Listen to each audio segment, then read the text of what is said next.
১৯৯০ সালের ১৮ই মার্চ আমেরিকার ইতিহাসে মিউজিয়ামে সবচেয়ে বড় চুরির ঘটনাটি ঘটে। পুলিশের ছদ্মবেশে চুরি করেছিল চোরেরা, কিন্তু এরপরই সব উধাও। উদ্ধার হয়নি কিছুই, খুঁজে পাওয়া যায়নি একজন চোরকেও। ২০২১-এ মুক্তি পাওয়া নেটফ্লিক্সের দিস ইজ আ রবারি সিরিজের নাম তো নিশ্চয়ই শুনেছেন, কিংবা ২০০৫-এ মুক্তি পাওয়া স্টোলেন মুভি নিশ্চয়ই অনেকে দেখেছেন। এগুলো কিন্তু একটা সত্যি ঘটনাকে কেন্দ্র করেই নির্মিত। কিন্তু কি সেই ঘটনা? ওই আলাপে যাওয়ার আগে একটু বলে নিই। আমেরিকার বস্টনে আছে একটি শিল্প জাদুঘর, নাম ইসাবেলা স্টুয়ার্ট গার্ডনার মিউজিয়াম। ১৮৯৮ থেকে ১৯০১ সালের মধ্যে আমেরিকার সংগ্রাহক ইসাবেলা স্টুয়ার্ট এই জাদুঘরটি তৈরি করেছিলেন এবং নিজের সংগ্রহে থাকা সমস্ত শিল্প নিদর্শন ওই জাদুঘরে দিয়ে দিয়েছিলেন। ওই জাদুঘরে ইউরোপীয়, এশীয় ও আমেরিকার শিল্পের বহু নিদর্শন রয়েছে।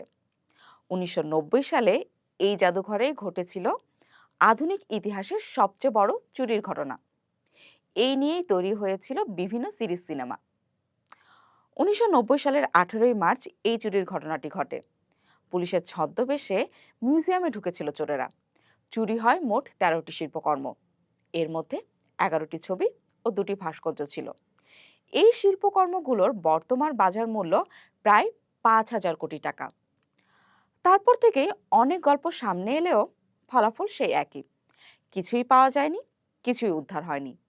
চিরদিনের মতো হারিয়ে গিয়েছিল ভার্মির, রেমব্রান্ড, ম্যানেজ এবং দেগাসের মতো বিখ্যাত শিল্পীদের কালজয়ী সব চিত্রকর্ম। ২০০১ সালে এক প্রতিবেদকের হাতে আসে এফবিআই এর এক গোপন তথ্যদাতার একটি অসাধারণ চিঠি।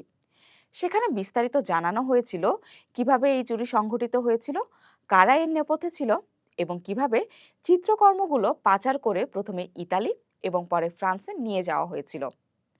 নিউ ইয়র্কের এক ডিলারের যোগসাজশে সেগুলো $২.৫ কোটি বেশি দামে বিক্রি করা হয় বলে ওই চিঠিতে দাবি করা হয়। তবে সেটাই শেষ নয়। এরপরও এফবিআই ও মিউজিয়াম কর্তৃপক্ষ শত শত ইমেল এবং গোপন তথ্য পেয়েছে। ১৯৯০ সালে পুলিশের ছদ্মবেশে দুই ব্যক্তি মিউজিয়ামে ঢুকেছিল। তারা দুজন প্রহরীকে বেঁধে ফেলে এবং ৮১ মিনিট ছিল মিউজিয়ামের ভিতরে।